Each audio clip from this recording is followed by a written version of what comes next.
중수청을 만들고, 예, 그리고 또 뭐, 예, 기소청을 또 구분을 한다. 그래 놓고는 그 혼란스러우니까 다시 국수위라는 걸 만든다. 이렇게 의원적인 의인설관을 만들고 혼란을 가져오고 이렇게 하면서 지금도 말씀하시는 게 가짜뉴스라고 다들 국민들이 알고 계세요. 그 가짜뉴스를 유발해서 거기에 기초해서 또 수사를 해라. 그것도 일반인도 아니고 우리 대한민국 3권 분립의 한 축을 이루는 사법부의 수장인 대법원장을 수사를 하라. 이게 말이 되는 겁니까? 예? 수사하는 것 넘어서 오늘 이 자리가 그 가짜뉴스인지 오늘 제대로 된 그러면 증인들을 불러야 되는 거 아닙니까? 예, 그 출처인 그 바로 예, 방송 그 언론을 불러서 정확한 그 상황을 체크해야 되는 거 아니에요? 네. 자, 이렇게 말도 안 되는 이런 오늘 소위 청문회라는 거를 오늘 개최해놓고 예, 그리고 이분들이 안 나온다고 지금 겁박하고 난리가 났어요. 근데 이번에 혹시 대법원 현장에 국감을 한다는 것이 이게 도대체 그분들을 예우하고 그분들의 수고를 걸기 위해서 가자고 하시는 건지 아니면 예, 오늘 이 청문회에 또 나오시지 않은 그 부분에 대해서 현장에 가서 겁박하고 무시하고 호통치려고 가는 건지 그 부분에 대해서도 우리 저 위원장님 이거에 대해서 소명을 해주시기 바랍니다. 자, 이제 좀 이따 이제 다른 안건에 대해서 얘기를 하겠지만 예, 다시 한번 국민들은 예, 정말 분노하고 계십니다. 대한민국이 어떤 나라인데 이렇게 3권 분립의 한 축이라고 할 수 있는 사법부를 이렇게 무시하고 능락하고 발언해두려고 하는지 이 부분에 대해서는 이게 이제 명절 연휴가 다가오지만 대한민국 헌정사상에 유례가 없을 정도의 이렇게 사법부 겁박하기 정말 무시하기가 이게 노골적으로 법사위에서 좀 자행되려고 합니다. 제발 이런 일을 좀 자중해 주시고요. 이번에 그 국가정보자원관리원이 이번에 화제가 났죠. 야, 그거 여러분들 보통 예산일이 아닙니다. 이게 잘못된 걸 고치려고 하는데 어설프게 순대에다가 그 배터리 어떻게 좀 다시 이설을 하려다가 화제가 났어요. 그런 작은 사고 하나로도 국가적인 마비 사태가 오는데 바로 사법개혁을 하겠다.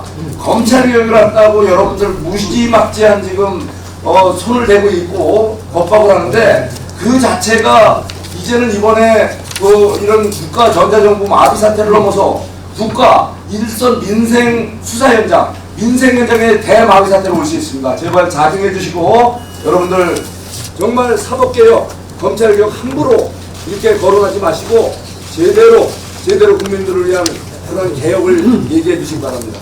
네, 저기 박은정 의원님 먼저 손을 드셨습니다. 제 존경하는 박지원 의원님께서 말씀하셨던 화면 좀 올려주세요. 특검에 파견나가 있는 검사들이 지금 복귀하겠다고 하고 있다는 것에 대해서 조치가 필요하다. 법사위 차원에서 저 검사들은 행정공무원인데도 불구하고 그 정부의 파견 명령에 대해서 저렇게 집단적으로 항명하고 있습니다. 복귀 사유가 뭐냐면 수사기 소분리에 반대하고 왜 그 특검은 수사권한, 기소권한 모두 가지고 있는데 검찰의 수사기 소분리를 왜 하면서 검찰개혁을 하느냐 이런 취지의 주장을 하는 것 같습니다. 지금 성명서를 발표한 검사들한테 경고합니다. 특검은 제한된 기간에 제한된 죄명에 대해서 범죄에 대해서 제한된 대상을 상대로 특별하게 수사권한과 기소권한을 행사합니다. 그러나 검찰은 모든 국민들에 대해서 모든 범죄에 대해서 언제나 수사권과 기소권을 행사하겠다는 겁니다. 그것이 문제가 되어서 내란 정권을 만들었잖아요. 그래서 검찰개혁을 하겠다는 겁니다. 그것을 비교하면서 특검을 가지고 특검에 나가 있는 것을 시비 삼아가지고 이 검찰개혁에 역행하는 저런 집단 행동을 한 공무원. 그런데 다시 올려주세요 하면 그런데 심우정 검찰총장에 대해서는 특검에 나가 있는 검사들이 저렇게 나가서 대기하면서 나와서 과거의 총장을 비호하고 있는 저런 행태들, 저런 공무원들의 정신 나간 행동들, 저런 집단 행동에 대해서는 법사위 차원에서 저는 강력한 조치가 필요하다고 생각합니다. 다음 거 보여주세요. 일단 오늘 현장 국감을 해야 되는 이유를 말씀드리겠습니다. 지금 천대엽 법원행정처장 오늘 청문회에 나와야 되는데 안 나오고 있거든요. 저분의 발언을 한번 보십시오.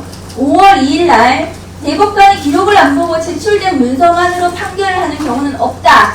저한테 저렇게 답변하셨어요. 근데 그 다음 날인가요? 조선일보에서 대법원이 정치권이 상고심 절차를 고도하는 것이고 기록을 모두 읽어야만 판결할 수 있는 것은 아니다.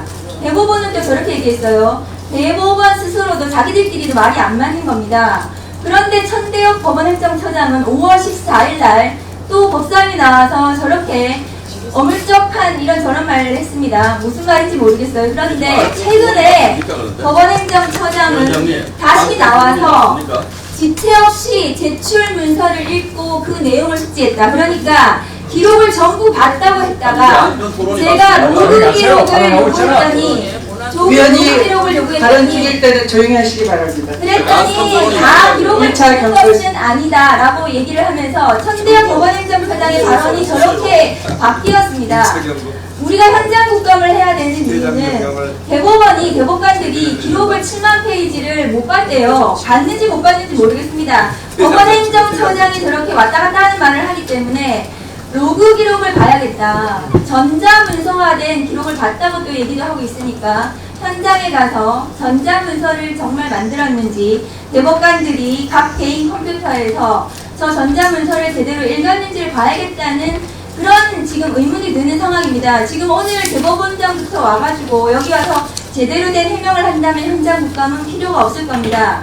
그리고 만일에 기록을 볼 정도로 대법관 수가 부족하다면 대법관을 늘려야 되잖아요. 그런데 대법관을 늘린다고 했더니 각 대법관별로 75평이 필요하답니다. 1조 뭐 몇천억이 필요하대요. 그러면 대법원에 가서 그 대법관들이 정말 75평에서 일하고 있는지 그 75평은 왜 필요한 건지 직접 눈으로 보고 정말 필요하다면 그걸 해줘야 되지 않겠습니까? 대법관을 늘리려면. 그래서 오늘 현장 국감이 반드시 필요하다고 저는 생각합니다. 그래서 오늘 국감 일정에 오늘 대법원장부터 시작해서 법관들이 나와서 오늘 청문회에 성실하게 임하고 지난 5월 달에 사법부대타에 대해서 해명이 됐다면 필요 없겠지만 현장 국감이 반드시 필요하다고 저는 생각을 합니다. 이상입니다.